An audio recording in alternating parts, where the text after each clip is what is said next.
Last week, I spoke at an entrepreneurial event that was organized by Roshgold Investment Holdings and the Minara Chamber of Commerce in Johannesburg. And as always with me, the moment there's an opportunity to speak to entrepreneurs, particularly those who are starting up, I seize the opportunity. And the reason is because I really admire people who are starting businesses because I know how hard it is. I know that it takes a lot of guts, it takes a lot of courage. In fact, a friend of mine asked me earlier this year for some advice. He said he wants to start a business. What advice can I give him? I said to him, see, there's only two things that will really test your faith in God. The one is standing on the battlefield, ready to fight, and the other is starting a business. These things really, really test your patience, they test your grit, they test your ability to overcome your fears, to make something of yourself despite a million things to be afraid of. So I seized this opportunity and I went up to Johannesburg and I spoke. And it was, as always, I think it affected me more than it affected the people that came to listen to me. Because I always come out from there with a heart full of admiration for those people who are trying, particularly the single moms who are, who have found themselves for whatever reason in financial difficulties and they have a family to fend for, they have young kids to look after, and they are going for it. They're starting businesses and having these conversations about them. You see that inner strength coming through from them. But it was across the board. It was, people from the corporate sector, people from home-based businesses and everything in between. And it was a great opportunity to meet people. Now, my address at the function focused on 3 bits of advice that I would give to any entrepreneur. And I want to share that with you today. So let's dive straight into it. Advice number 1 that I gave them was find your why. Find your why. You see, today, the type of people that we are Generation Y. And I don't mean the letter Y, I mean the word why. It's a small word, W-H-Y, but it has so much of meaning to it. Let me explain to you what that means. When I was a kid, and I'm a 1975 model, right? So when I was a kid growing up, we did what we had to do. My dad did what he needed to do. My grandfather did what he needed to do because options were limited at that time. You only had a handful of options, and if you missed out on any opportunity, that's it. You would be relegated to some kind of mundane type of work. But today, we are living in a very exciting time, and that time is when there are so many options out there, so many options that it's actually mind-boggling. There are so many things that you and I can do in terms of business and careers that it's really mind-boggling. The opportunities are out there.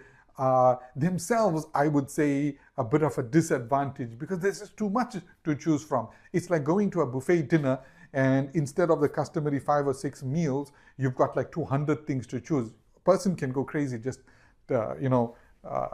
thinking about these choices. You could suffer from what's the word, choice paralysis.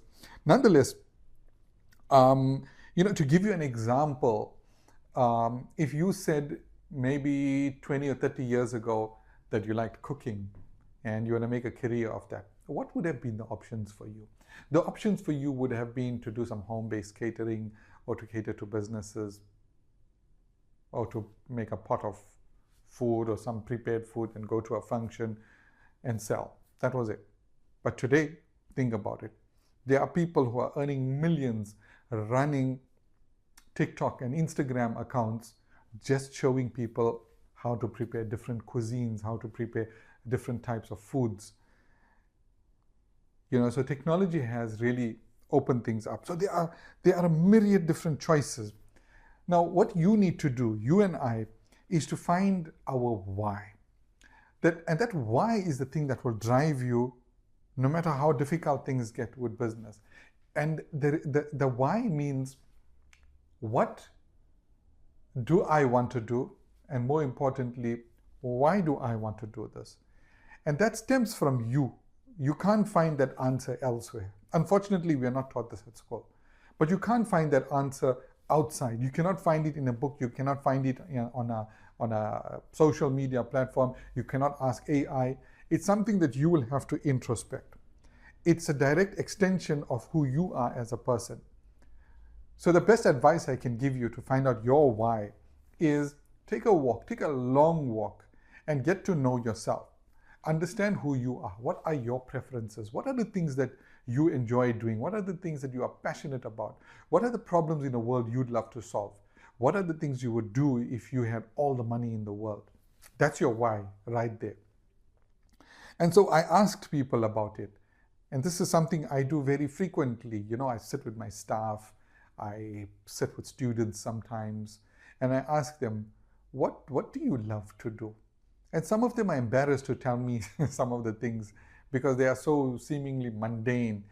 Somebody would tell me, I love watching TV series. Somebody will say, I love reading books. Others will say, I love watching movies. Somebody will say, I love playing video games. And they'll feel embarrassed about it. But there's nothing to be embarrassed. It's just who you are as a person. So I normally write these things down and I show them via a ChatGPT or DeepSeek prompt how to find career options in something like that. And I'll give you a good example. I was at a school in Johannesburg and I asked the kids there, what are you passionate about? And the one kid said, well, I'm passionate about video games. And everybody laughed at him. I said, whoa, don't laugh, just hold on. Let's put this into the AI and see what the AI comes back with. And boy, oh boy, even I didn't know this. The video game industry is bigger than the music and movie industry put together. I didn't know that. And there are tons of jobs. Actually, at that point, the AI gave us 20 different jobs that a person can do in the gaming industry. Now we think of video games or video game developers as these geeks that are sitting behind the scenes and with their computers and just coding away. But there's so much more than that. There's the whole idea behind the game, the whole gameplay. Somebody has to design that. Level by level, all of the challenges that the player has to do, they call them quests.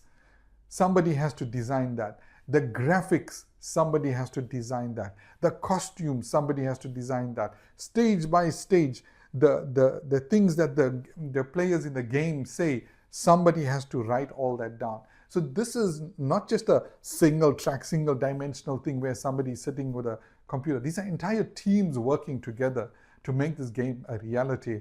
And that's just the development of the game. Because once the game is developed, there are so many other things that go on, like marketing the game. So it goes on and on and on. And the careers are very lucrative in the video game industry. So whatever your passion is, find it and do something that is related to that passion. Because when things get tough, and they do get tough, then you will be able to cope. You will find that why once again, and it'll help you to sail. There was a time in my own business where I just felt like leaving. I just felt like this is not the business that I started. This is not the reason that I started. It became over commercialized. There were just too many people working in the business. It became like this cold blue corporate. And at that point, I was very frustrated. It's around then that I started turning white. But I took some time to introspect, and I did something very, very stupid or brave, depends how you look at it. I reinvented my entire business. I basically destroyed my business and restarted it. I laid off maybe about 40 or 45 people, and I left my team to a core 5 or 6 people. This was quite a few years ago. Now we're up to about 6 to 8 people full-time with 300,000 students. And so I downsized and I brought the business back to the why. Why do we do this? We do this because we love education. We do this because we love the people we work with. No student is just a number to us. Every student is a living, breathing human being, a part of our family. We are a family business. And by family, I don't mean that it's a business that's run by a family. I mean that it's a business where everybody is part of our family, staff and students also. If a student is having a difficulty, that affects us. That's something for us to solve. We are not like those institutes where, look, you've paid your fees, whether you study or not, that's your problem. No, we care for our people. And so we had to show that up once again because we had lost that. We lost that idea. So anyways, we reinvented the business and we brought it back to what it was. And since then, it has grown exponentially with such a small, committed, dedicated team. I love my team because they are people who share my why. Remember that. As an entrepreneur, when you have that why, then everybody becomes part of that why. And those who aren't, well, they will leave. They will exclude themselves. They will go somewhere else.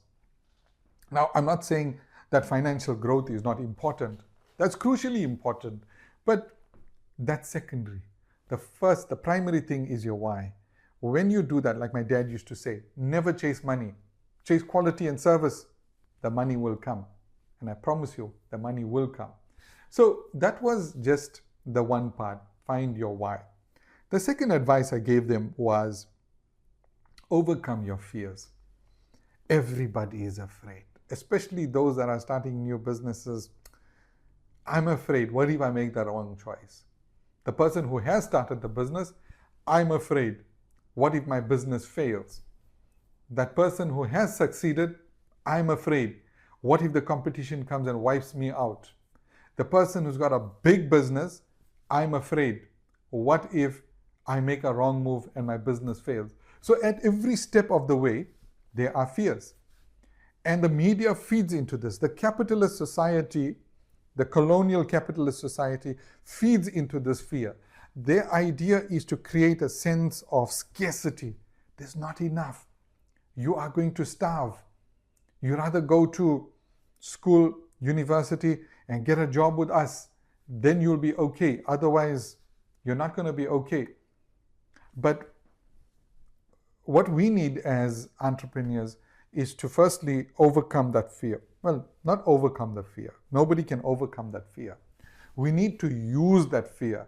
Ride it like a surfboard. Ride that fear to drive us and motivate us, not to debilitate us. That's the secret. So ride that fear and have a mindset of abundance.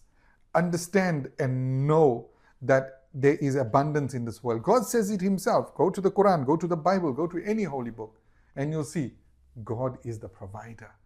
And God has created abundance, and he has made the rewards out there for anybody who wants to make the effort towards it. So yes, you are afraid. Those fears are valid. Those fears are real. But ride those fears.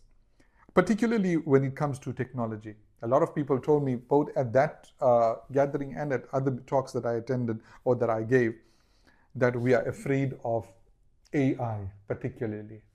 AI is causing a lot of fear, a lot of concern. Now, AI, like any other tool in the world, is a tool.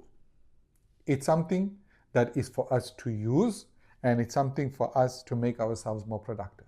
Think of a shovel, right? I can pick up a shovel and show it to you and say, look, this shovel was used by so-and-so young man who went to the Vereniging area in Johannesburg, the gold rich area, and he was digging and he dug so far down and he struck gold.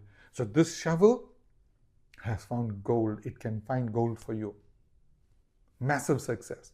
On the other hand, I could tell you something horrific, that this shovel was used by a psychopathic person to harm and unalive another person. Wow! This very shovel was used. What a horrible thing. Same tool, different functions. But how will the vast majority of us use that shovel? We will use it to make our work easier when we are digging. It's so much better than using your hands and your fingers to scrape out the dirt. So with AI, it's the same. In the media, you will hear stories about how certain person used AI to become a billionaire. 12-year-old starts a business with AI and becomes a billionaire. The media love that kind of trash. On the other hand, you'll get stories about AI being such a danger to society. AI is going to replace all jobs.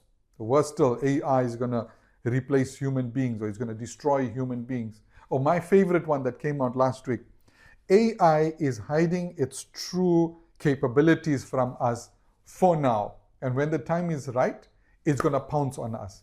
Crazy, right? And that's the thing that Western media or online media thrives on. Nobody is going to click on a mundane sounding headline that says AI is good. It has its dangers, but it's good. Here's how to use it for good. Now everybody wants to click on AI is going to destroy the human race. Everybody wants to click on the AI that refused to shut down. See, those things cause fear, so people click on that. And the media's reason for existing is to get those clicks and to get those eyeballs. Remember that. They want to entertain, let them entertain. You can't go and watch a science fiction movie like Terminator and think that's what's going to happen in the real world. In other words, you have to have critical thinking to be able to discern how much is valuable here and how much is nonsense. How much is entertainment and how much is education. And you need to draw the line. So AI, like every other tool, is a fantastic tool.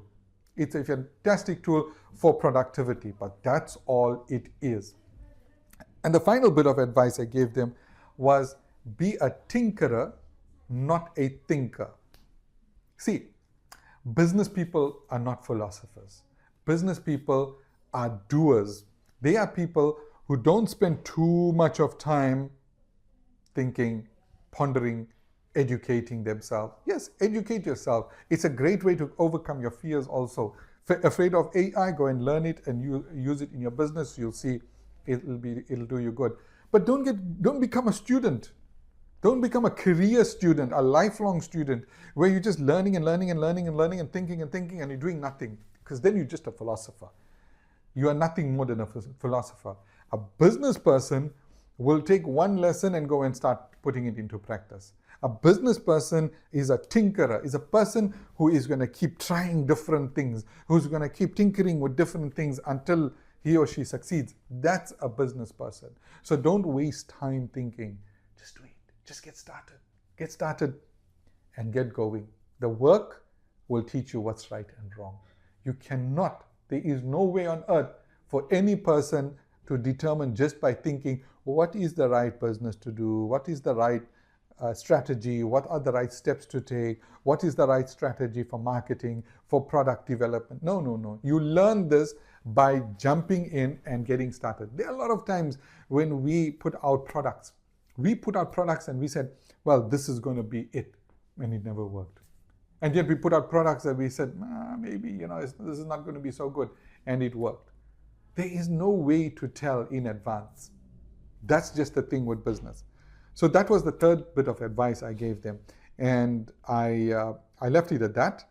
And hopefully I want to start some kind of program to offer mentorship and guidance and education to people. Because people need courage sometimes. They need somebody to light that fire under their chair and get them going.